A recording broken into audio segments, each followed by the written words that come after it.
we're back here again. Normally I take a couple of days before I do another Atlanta video, but I had to do this one for real. This is real talk. Reason why I had to do this one is because Edgewood, for those that are not familiar with Edgewood Avenue, it's a prime location. It's a spot where most tourists, party, club, bar, hop, and all the rest of that stuff. Edgewood has clubs on the left hand side and on the right hand side of the street. It sits like kind of off of the downtown area. I mean, it's within walking distance, of the downtown area, but it sits kind of off of it. You can actually catch. They have like a trolley that goes through there. You can catch that. The Martin Luther King, I don't know what you would call it. I guess monument. I think that's where he's buried at, if I'm not mistaken. The Martin Luther King monument is over there. And overall, it's just a very historic neighborhood. If I'm not mistaken, Dr. Martin Luther King's, where he was raised at, is right down the street from Edgewood as well. So a lot of people, go back and forth through that, street, all the time throughout the course of the day. It's not a weekend thing. It's, whenever tourists feel, and most of the tourists go down there and chill out and hang out. I mean, you do have, your Atlanteans, born and raised, or should I call them, rightfully so, Grady babies that, that actually mingle with the tourists, but for the most part, that's where most of the people that visit Atlanta go, to hang out or whatever. That's where they feel as though that it's safe, and really it isn't. It really isn't. I've hung out in Edgewood several times before, and I can tell you, it's a split second off of something happening. You know what I mean?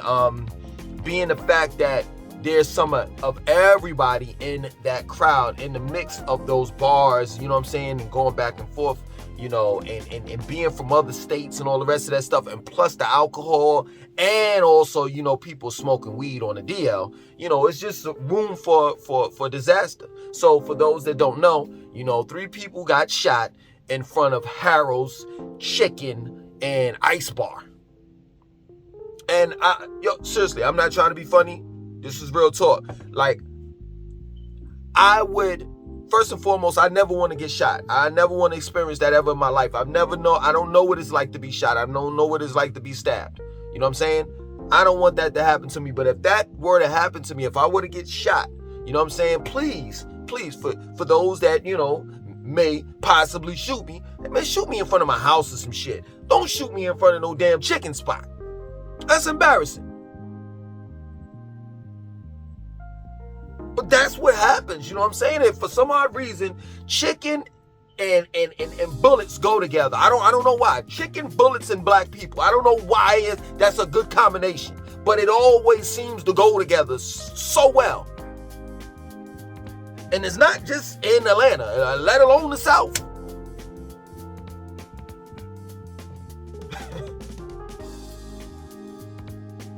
It's crazy. If these people are not getting shot in front of a damn chicken spot, they're getting shot and killed in front of a bodega or inside one.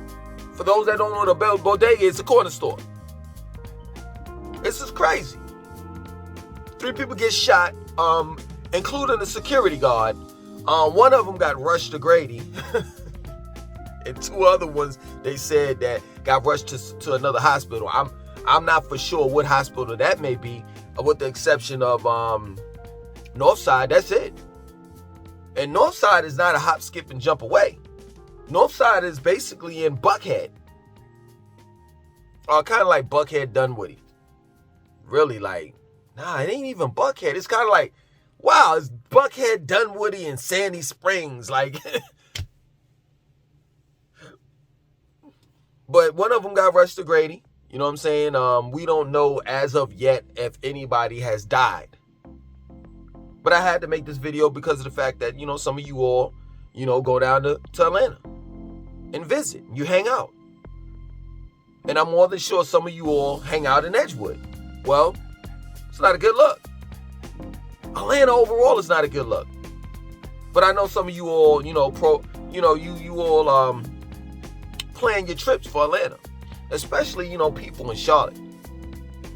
People in South Carolina and Charlotte or North Carolina closer to like where Charlotte is at. You know what I'm saying? It ain't nothing but a hop, skip, jump away. 4 hours. 4 hours, that's nothing. You get you a good playlist and it's a straight drive. You know what I'm saying? Down 85. You're going to run into Atlanta just like that. But be careful because you may be running into Atlanta and bullets as well. Like, there's no place in Atlanta where crime is exempt. And that's real talk. That crime can happen any and everywhere. I just did a video, you know what I'm saying, about Blue Flames, the strip club. They have 2 famous strip clubs. If I'm not mistaken, I may be wrong. Please correct me in the comment section of this video if I'm wrong. 2, famous strip clubs. You got Magic City in Atlanta, and you have Blue Flames that's in Atlanta. Well, let me tell you something. As of recent, both of those clubs, somebody got shot and killed in the parking lot. So now it's not safe to go to what? The strip clubs. I just talked about this transgender woman. She's a rapper, and just overall, a content creator named Coco The Dog. Shot and killed. This is crazy. I can't make this up. And I'm going to say that too. If something happens to me, please put me on the William Street. But this is crazy. The irony of this. Coco the Dog got shot and killed on Dr. Martin Luther King Boulevard. And isn't that amazing to me? That wherever you go in the United States, regardless of wherever you go in the United States, if there's a Dr. Martin Luther King Boulevard, you best believe there's crackheads, there's, poverty, there's a car that's on Dr. Martin Luther King Boulevard sitting on bricks. It's just, man, some of the worst things happen to streets that we name our leaders after, and this is crazy. And this is the 3rd transgender woman that has been murdered within the year in Atlanta. So you can't be a transgender woman. You can't go to the strip clubs. You can't hang out. You can't be a tourist and go to, to Edgewood and check out a bar. And some of those bars, they turn, later on at night, they turn into to clubs. So they're like bars / clubs. And it's just ridiculous. The only places, I know y'all gonna get at me, and I don't care. I'm gonna say it anyway. The only place that you're safe at while living in Atlanta, you know what I'm saying? I'm gonna say it. And I know you black people are going to take away my black card for this one. Is the library. I said it. And I truly believe it. I truly believe in what I say. Matter of fact, it's not even a belief. I know that this is to be truthful. Why? Because when I lived down there, I would take my children to the library. And people that worked at the library, they would look at me funny as hell all the time. Like, as if I don't supposed to be there. I don't supposed to be picking out books. I don't supposed to be going home reading books to my children at night. That's something unheard of. That's in, the community, black community that's down there. They used to look at me like I was funny until there was a pattern. There was a consistency. And then they were like, okay, he's about that life. Same thing with the YMCA.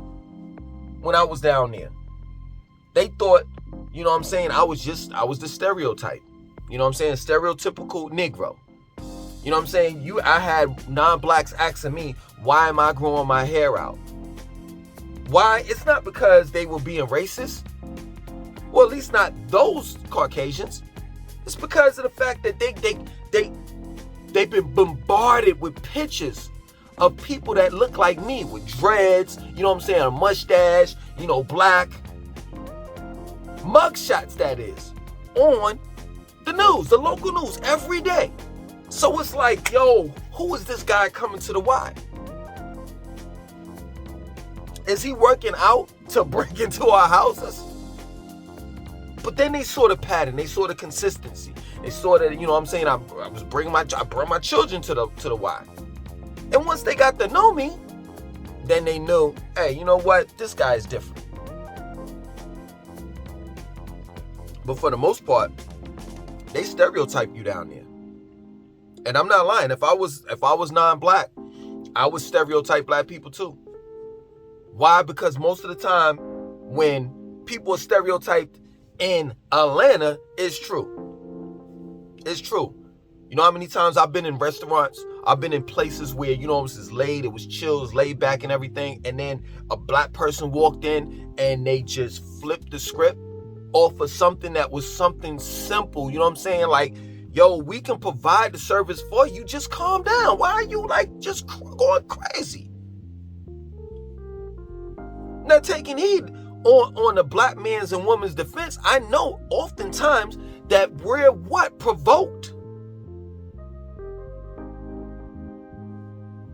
And that all you see is the end result of black people being enraged about what, though? What is why? Why are they flipping? But I've also been in situations where it was 100% that black man or black woman's fault. And they flipping. Yelling, cursing up a storm, threatening people, got orange, pink, green, yellow, well, nowadays, dreads. And it's just ridiculous. Everybody, I'm not going to say everybody, but it seems as though that everybody's down there fake. Everyone. And it's no disrespect to our women down there, but it's just the truth. Our women are fake from head to toe. Fake eyelashes, fake hair, fake contacts in your eyes. Your eyes really not green. You know what I'm saying? BBL. You know what I'm saying? You got your cheeks injected. You know what I'm saying? To lift your cheeks up and your eyes are stretched back and look Chinese and just everything, man. It's just a big ass circus down there. It really is in Atlanta. And I mean, if you're into drama, if you're into to partying night and day, I think if I was in my early 20s, let me ask myself that big question. If I was in my early 20s, would I hang out in Atlanta? Yes, I would. Because one thing that I realized, you know what I'm saying, being that I'm older now, one thing that I realized now that I'm older, when you're younger, you're so naive to violence, to danger. You know, you're thinking, this is not going to happen to me. You know, and I felt that way. That's why I know that I would actually hang out, live, and all the rest of that stuff in Atlanta. You know what I'm saying? Straight up. I felt that way in my 20s. You know what I'm saying? We used to go out in club. And after it seems as though like after every club that we went to, when they let out, there was a shootout. And I'm telling you, we weren't running to the damn car like that. We were like, y'all, they shooting. I just ducked down a little bit and just walked to the car. It got to the point where we were so numb to it that we didn't even duck anymore. We just walked to the car like, here, whatever. So I could see myself being in that type of hostile environment, you know, such as Atlanta. And far as dealing with the LGBTQ community, I mean, man, I'm into minding my damn business. And the reality of it is their sexual preference is different from mine. So why am I concerned with what they're doing? That's real talk. I'm just straight keeping it real like that. at one point in time, I used to be, in their business. And then it was like, yo, why am I complaining about this and that and that ain't got nothing to do with me. So the reality of it is, as long as you mind your business, then guess what? They gonna mind theirs. So that wouldn't bother me, the LGBTQ community. It wouldn't bother me. You know what I'm saying? The only thing probably would kind of like move me is the price, But they're saying that, at least a Metro Atlanta, the price of rent is actually going down. But that was gonna happen.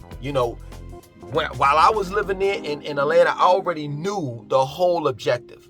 And I mean, everybody knows that. You know what I'm saying? The objective is to just push out everybody that's poor out of Atlanta. And the only people that's really going to live in Atlanta is the rich people. That's it. You know what I'm saying? That's why there's so much crime going on around Metro Atlanta, because all of the people are being pushed out. You know what I'm saying? So really, they don't have any choice. Now, back in the days, when the criminals were living in the poverty-stricken areas, before gentrification, before they were pushed out of their homes, they just would rob one another. And that's real talk. They criminals would travel a couple of miles out, away from their home, but that's it. Not really, nothing really like like on the other side of town. But nowadays, being that, gentrification is there, and homes have been, torn down, and high-priced condos have been built up, and they just playing musical chairs with the people, shit. The criminal could be right across the street from a house that's worth $500,000, $500,000. So yeah, man, anybody can get it any given time, man. It's just a big circus down there, and I just don't understand. Why would anybody live there as well as visit? Real talk, unless you're visiting with, you walking and riding around with a bulletproof vest and your firearm on you. But who wants to, do all of that while you on vacation? Real talk. And then another thing too is, man, just be aware of your surroundings. Like if there are no police officers around, if the block that you're partying on, if they're not a sufficient amount of street lights, like it's dark out there, it's people out there that's just look, not weird, like, far as, people going to look weird far as clothing wise, but just look weird, like pay attention to people's eyes. You know what I'm saying? Most of the time when something happens, when something goes down, I'm telling you, that split second you have that opportunity to get out of it before it goes down. If you pay attention, most people don't pay attention to their surroundings. And most of those people get shot. They either get shot in the back, shot in the head, because they always got their back turned. Me, on the other hand, I'm pressed against the wall, and I'm looking left and right. I don't have to look behind me because the wall is behind me. So yeah, man, just be careful about, where you party at and who you party with. Because you got to understand, and I know this happens in almost every city, but you got to understand, in Atlanta, it's two things. First and foremost, you better not leave your car on, because they'll jack your car. That's the first thing. You know what I'm saying? And then the second thing is, they will set you up. They will set you up. And that's real talk. You in a strip club, you having fun, you thinking this girl, she really into you, and she really not. She like, yo, come to this hotel, you know what I'm saying? VIP joint, I got you. I'll give you a blowjob for 60. You caught in your emotions. You thinking with your brain downstairs instead of this one on top of your head or inside your head. You follow her to the hotel room. You know what I'm saying? Next thing you know, she open up the door, and you got two AR-15s at your goddamn head. So, yeah, man, I had to do this video. because it's not safe to live in Atlanta and nowadays to even visit.